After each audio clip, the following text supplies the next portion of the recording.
Minister London hoisted the national flag to commemorate the 80th Independence Day on Saturday at the new Capitol Complex Secretariat in Agartala in the presence of senior police officials.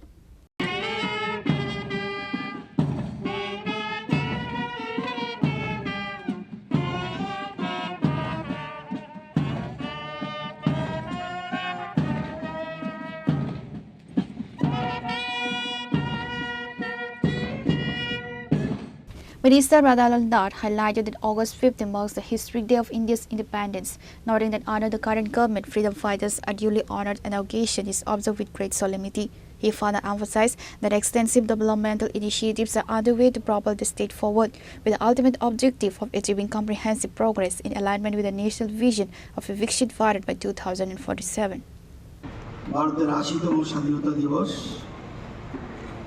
আজকের এই মহান পবিত্র দিনটিতে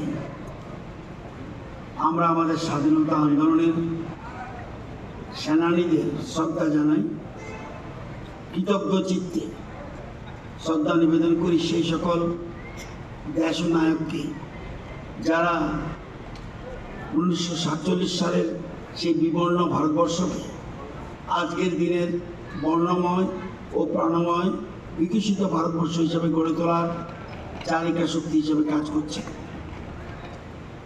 আমাদের দেশের ইতিহাসে 3টি দিন অত্যন্ত গুরুত্বপূর্ণ: 15 আগস্ট স্বাধীনতা দিবস, 26 জানুয়ারি প্রজাতন্ত্র দিবস এবং 2রা অক্টোবর মহাত্মা গান্ধীর জন্মদিন।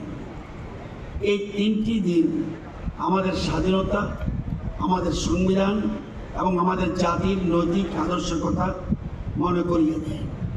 আমাদের মনে রাখতে হবে, এদেশ আমাদের অনেক কিছু দিয়েছে, আমাদের পরিচয় দিয়েছে, আমাদের অধিকার দিয়েছে, আমাদের শিক্ষা ও কর্মের সুযোগ দিয়েছে, আমাদের সংস্কৃতি ও ঐতিহ্যকে ধারণ করার সুযোগ দিয়েছে।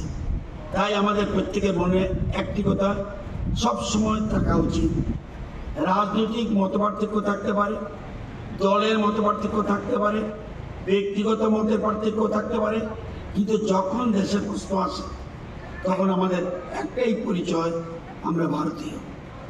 আমাদের জাতীয় গীত বন্দে মাতরমের স্রষ্টা সাহিত্য সম্রাট বঙ্কিমচন্দ্র চট্টোপাধ্যায় বলেছিলেন, স্বাধীনতা অর্জনের চেয়েও কঠিন কাজ হলো স্বাধীনতাকে রক্ষা করা। আজ আমাদের দেশ বিশ্বের অন্যতম দ্রুত উন্নয়নশীল শক্তি এবং বিশ্বের 4র্থ বৃহত্তম অর্থনীতি হিসেবে উঠে এসেছে। এই অগ্রগতি আমাদের গর্বিত করে, কিন্তু আমাদের লক্ষ্য এখানেই শেষ নয়। আমাদের স্বপ্ন ভারতকে বিশ্বের অন্যতম শ্রেষ্ঠ, শক্তিশালী, আত্মনির্ভর ও উন্নত রাষ্ট্র হিসেবে প্রতিষ্ঠা করা। আমাদের জাতীয় পতাকা তেরঙ্গা শুধু একটা কাপড়ের টুকরো নয়, এর সঙ্গে জড়িয়ে আছে কোটি কোটি ভারতবাসীর আবেগ, আত্মত্যাগ, স্বপ্ন ও গৌরব।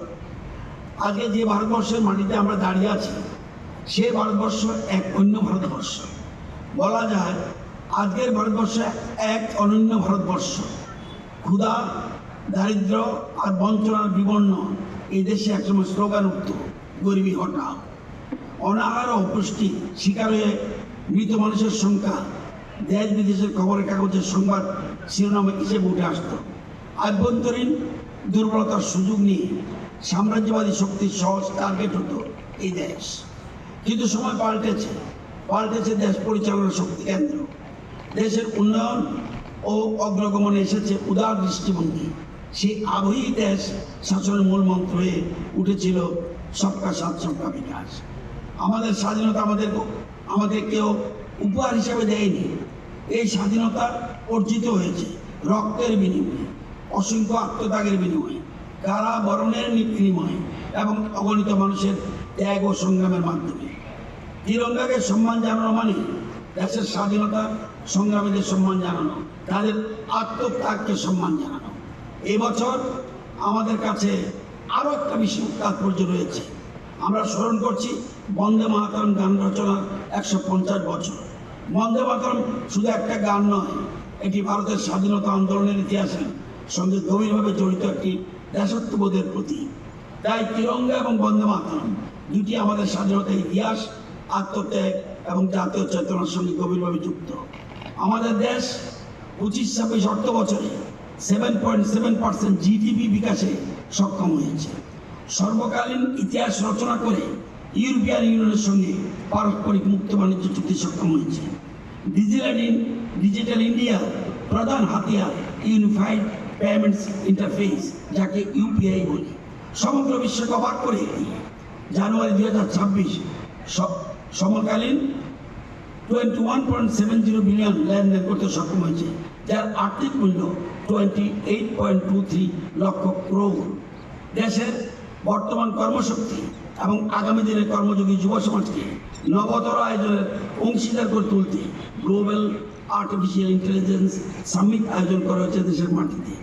2026 সালের মার্চ মাসের মধ্যে 283.46 গিগাওয়াট নন ফসিল এনার্জি ক্যাপাসিটি অর্জন আমরা সক্ষম হয়েছে আমাদের দেশ। The event was attended by Minister Radha Ladad alongside senior police officials. Reporter Banaran from Agatla, Chinikhara.